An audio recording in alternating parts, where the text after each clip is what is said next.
രാജ്യത്തെ ജനനനിരക്ക് ഗണ്യമായി കുറഞ്ഞതോടെ ആശങ്കയിലാണ് ചൈന. ഇതേ തുടർന്ന് തങ്ങളെക്കൊണ്ടാകും വിധമെല്ലാം യുവാക്കളെ വിവാഹം കഴിപ്പിക്കാനും കുടുംബവും കുട്ടികളുമായി ജീവിക്കുവാനും പ്രേരിപ്പിക്കുകയാണ് ഭരണകൂടം. ഇതിന്റെ ഭാഗമായാണ് കോളേജിലും യൂണിവേഴ്സിറ്റികളിലും പ്രണയം, ബന്ധം, കുടുംബം, കുട്ടികൾ എന്നിവയെക്കുറിച്ച് പഠിപ്പിക്കാൻ ഒരുങ്ങുന്നത്. ലവ് എഡ്യൂക്കേഷൻ നൽകിയാൽ വിദ്യാർത്ഥികളിൽ വിവാഹം, കുടുംബം, കുട്ടികൾ ഇവയെക്കുറിച്ച് പോസിറ്റീവായ മനോഭാവം വരുമെന്നാണ് ചൈനയുടെ പ്രതീക്ഷ. പ്രണയം, വിവാഹം, കുഞ്ഞുങ്ങൾ എന്നിവയെല്ലാം പോസിറ്റീവായി കാണുന്ന ഒരു സംസ്കാരം വളർത്തിയെടുക്കുവാൻ ഇത് സഹായിക്കുമെന്നും ചൈന പ്രതീക്ഷിക്കുന്നു. കുഞ്ഞുങ്ങളുണ്ടാകുന്നതിന് അനുയോജ്യരായി ചൈന കണക്കാക്കുന്നത് യുവാക്കളെയാണ്. എന്നാൽ വിവാഹത്തോടും കുടുംബത്തോടും കുഞ്ഞുങ്ങളോടും ഒക്കെയുള്ള ചൈനയിലെ യുവാക്കളുടെ കാഴ്ചപ്പാട് പല കാരണങ്ങൾ കൊണ്ടും മാറിമറിയുകയാണ്. പല യുവാക്കൾക്കും ഇതിനോടൊന്നും ഒരു താൽപര്യവുമില്ലെന്നാണ് റിപ്പോർട്ടുകൾ പറയുന്നത്. ഈ സാഹചര്യത്തിലാണ് വിദ്യാർത്ഥികളിൽ ബന്ധങ്ങളുടെയും വിവാഹത്തിന്റെയും പ്രാധാന്യത്തെക്കുറിച്ച് ബോധ്യമുണ്ടാക്കാൻ കോഴ്സുകൾ ആരംഭിക്കുന്നത്.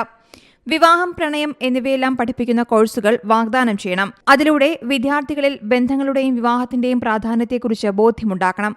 അതിനുള്ള ഉത്തരവാദിത്വം കോളേജുകളും സർവകലാശാലകളും ഏറ്റെടുക്കണമെന്നാണ് ചൈനയിലെ ഔദ്യോഗിക പ്രസിദ്ധീകരണമായ ചൈന പോപ്പുലേഷൻ ന്യൂസ് വ്യക്തമാക്കുന്നത്. അതേസമയം ജനനനിരക്ക് വർദ്ധിപ്പിക്കുവാൻ ആളുകളെ പ്രോത്സാഹിപ്പിക്കാനായി പല പദ്ധതികളും ചൈന രൂപം കൊണ്ടിട്ടുണ്ട്.